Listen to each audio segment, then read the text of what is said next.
ध्यान देना। एक बार त्रेता युग माही शंभु गए कुंभज सिपाही संग सती जग जननी भवानी। कौन है साथ में? जगत जननी। पूजे ऋषि अखिलेश्वर जानी। पर राम कथा मुनि बरज बखानी सुनी महेश परम सुखमानी। अब यहाँ से क्यों सती जी को हटा दिया? साथ थी ना, पर सुनी महेश। सती जी कहाँ गई?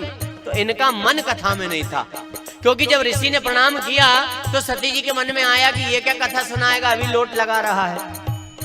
ये मन में आया, मन कथा से हट गया। तो तुलसी बाबा ने कहा चलो हटो, कथा में मन नहीं मतलब कोई काम नहीं। कथा समाप्त हुई तो मुनि सन विदा मांगे त्रिपुरारी चले भवन संग दक्ष कुमारी। सती जी जब गई थी तो कौन थी? जगत जननी, पर लौट रही है दक्ष कुमारी बनकर। वो पद चला गया।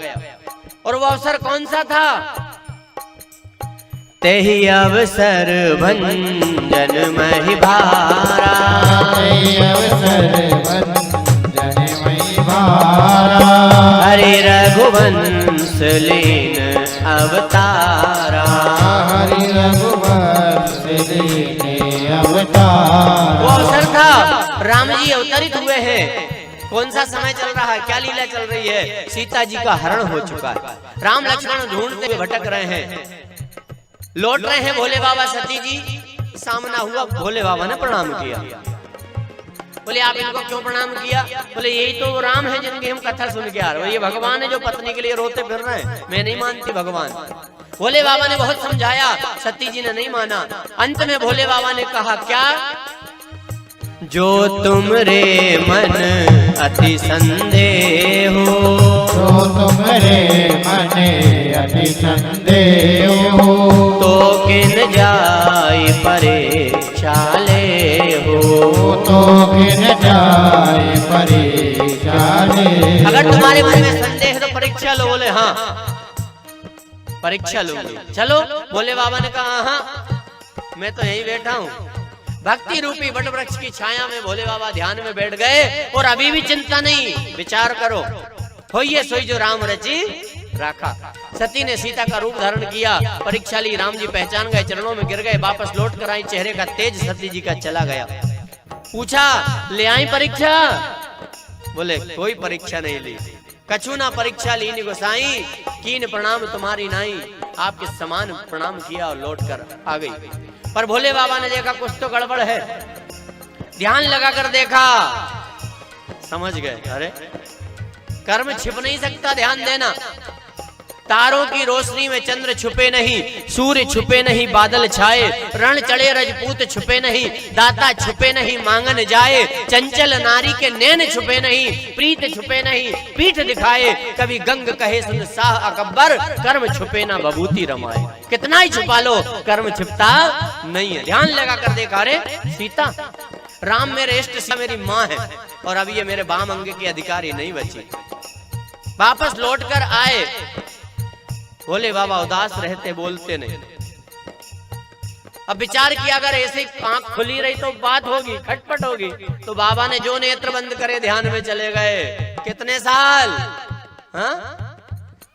बीते संबत सहस 87,000 साल।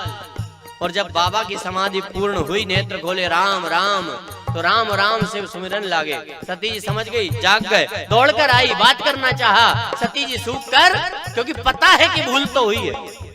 हाँ। पति वियोग सम दुख जग नाही। आकर बात करना चाहा तो बाबा ने कहा ये दुखी है और दुख की दवा है भगवान का नाम। देवी बैठो तुम्हें कथा सुनाता हूँ। सामने बैठाया, कथा सुना रहे हैं। और आज वो घटना यहाँ आकर जुड़ती है कि सती जी कहती हैं कि मैं पिता के घर जाऊंगी, भले ही बुलावा नहीं हो। बुलावा ना आया हो। नंदी को साथ भेजा, यज्ञशाला में पहुंची। भगनी मिली, बहुत मुस्काता, पर माँ ने ठीक ठाक बात की। यज्ञशाला में जाना चाहती है, माँ ने रोकना चाहा, सती नहीं रुकी। गई, देखा भोले बाबा का कोई स्थान नहीं है। सती जी को क्रोध आया। सुनहु सभासद सकल मुनिंदा, कही सुनी जिन शंकर निंदा। तुमने गलती की है, ठीक नहीं किया, पर मन में पछता रही है कि गलती तो मुझसे हुई है। और एक गलती नहीं, भूल पे भूल। पहली भूल कथा से मन हटाया, दूसरी गलती भगवान पर भरोसा नहीं किया, तीसरी गलती भगवान की परीक्षा ली, चौथी गलती पति की आज्ञा का उल्लंघन, पांचवी गलती फिर कथा से मन हटा, छठवीं गलती पति की आज्ञा का उल्लंघन करके आई हैं। और इतनी गलतियां जिस शरीर से हुई हैं उस शरीर को अब मैं नहीं रखूंगी। योग बल से प्राणों को त्याग दिया और प्रार्थना की कि पुनः भोले बाबा मुझे हर जन्म में पति रूप में मिले। ये विचार करके शरीर का त्याग किया, शरीर को भस्म नहीं किया, ये स्कंद पुराण कहती है। भोले बाबा शरीर पर कंधे पर लटका कर भटकते रहे, हे सती हे सती। भगवान विष्णु ने चक्र से अंगों को काटकर जहां जहां गिराया है वहां वहां भगवती के शक्ति पीठ बने। शरीर को त्यागा, नंदी ने आकर सुनाया, भगवान को क्रोध आया, जटा से बाल तोड़कर वीरभद्र को प्रकट किया, यज्ञ का विध्वंस, दक्षी मुंडी तोड़कर यज्ञ कुंड में स्वाहा। यज्ञ अधूरा पड़ा, भगवान भटक रहे, भोले बाबा हे सती। अब देवताओं ने विचार किया, विद्वानों ने विचार किया, एक धार्मिक कार्य की यज्ञ अधूरा पड़ा है, उसे पूरा करना है। भगवान शंकर को जाकर मनाया कि बाबा एक यज्ञ अधूरा पड़ा है, दया कर। तो भोलेनाथ कहते हैं कि जाओ पूरा करो ना, किसने रोका? बोले कहां से करो, यजमान की मुंडी तो गायब है, शीश। भोले बाबा को दया आ गई, जाओ जो पहले मिल जाए उसका शीश काट लाओ। बकरे का शीश काट कर लाए, जोड़ा, मंत्र पड़ा। अब जैसे ही प्राण आए तो बकरा कैसा बोलता है, मैं।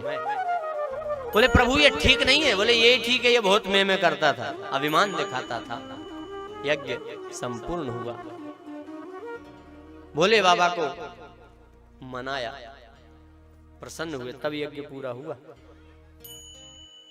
फिर अगला जन्म हिमांचल के यहाँ पार्वती के रूप में लिया, तपस्या की, भगवान शिव को प्राप्त किया पति रूप में। फिर कथा सुनी, इतने चक्कर में पड़ गई, कब कथा से मन हटा तब। और हमें भी चाहिए कि अपने मन को भगवान में लगाएं, बस मन की बात है। और मन यदि लग जाए, ध्यान देना, भगवान की भक्ति आयु का विषय नहीं है। अगर आयु का विषय होता तो ध्रुव प्रहलाद की उम्र कितनी थी? भगवान की भक्ति जाति का विषय नहीं है, क्योंकि सबरी किस जाति की थी, रेदास किस जाति की थी। धन का विषय नहीं है, क्यों? सुदामा के पास कितना माल था, क्या धन था? अगर धन का विषय होता पैसे वाले ले वक्ते, गरीबों को नहीं मिलता। फिर भगवान की भक्ति तो मन का विषय है। भगवान मन देखता है कि इसका मन कैसा है। हाँ? और हमें चाहिए हम भी अपने मन को ऐसा बनाएं कि भगवान को भाए, हम वो कर्म करें जो भगवान को अच्छा लगे। हाँ? हम कितने प्रयास करते हैं कि संसार को अच्छे लगे, संसार को जो। हाँ? अरे भगवान की चिंता करो कि भगवान कैसे खुश हो, तो अपने मन को ऐसा बनाए। और मन यदि लग जाए तो काम बन जाए।